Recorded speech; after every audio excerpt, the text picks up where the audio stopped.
Look back to the channel, guys. Prison security is a top priority and obvious reasons. With the increased use of drones, it's becoming a more concern.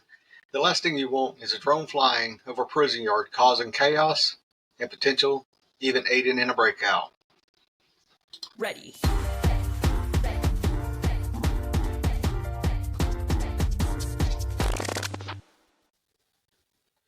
Welcome back, guys. Like I said, we're going to talk about drones and why you don't want drones in a prison or flying above a prison.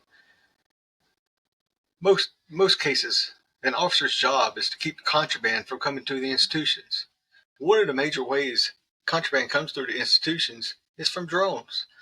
People are flying drones over the institution, dropping off drugs, cell phones, and it could be any other type of weapon too.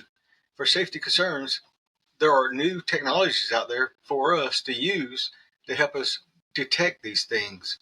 For example, ours tells you where it's at and where it's moving to. We know where the controller is, where the drone is, where to go. And this is important.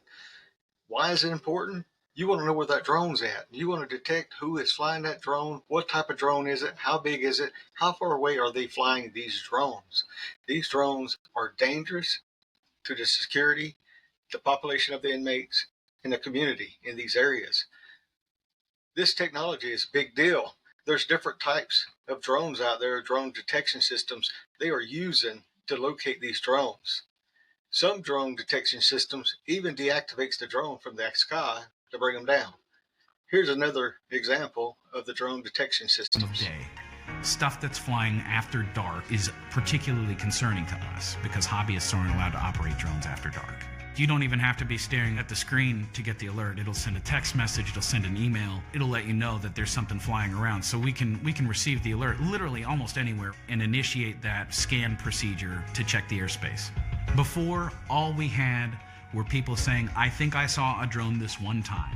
Now I've got hard data every month that says drones operated within 1 mile of 5 different facilities, a certain number of time, at certain times of day, for certain. And that's important to know. Now, when a drone flies over an institution, especially during daytime hours, and you got inmates on the yard, we automatically lock down the compound. Everybody is returned to the housing locations, just so we can figure out where that drone's at, where it's located, did it drop anything. We want to make sure that yard is secure before we let the inmate back on the population. We don't know what them things are dropping. They may have accidentally flew it across the compound, or it might be intentional. Now, we have found that when we find drones bringing in contraband, it's from ex-inmates, ex-convicts, and gang activity, trying to bring more stuff to the gang members. These activities are illegal activities. And if we could bring them and locate them and identify them, we could put them back inside the fence so they won't be finding these drones dropping these contrabands over.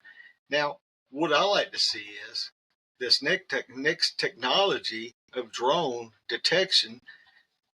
I think it'd be cool to watch. And take down your drone. Drones are becoming more widely available, with some drones on the market costing less than $100. But the rise in popularity is now prompting a demand for anti-drone systems. So why would someone want to take down a drone? Well, think about an intruder drone and the need to protect large-scale events, prisons, palaces, or the homes of public officials. There's also...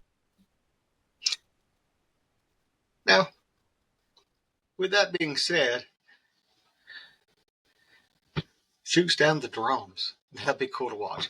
But anyways, there is so much new technology we're using in the correctional facilities to keep the contraband out, to locate this contraband. What do you think about this type of technology? Let me know. Put a comment down below. If you're watching this video to this point, put a comment and say, hey, I watched the whole video. Also, like, subscribe to the channel for more content like this. And like always, thank you for watching.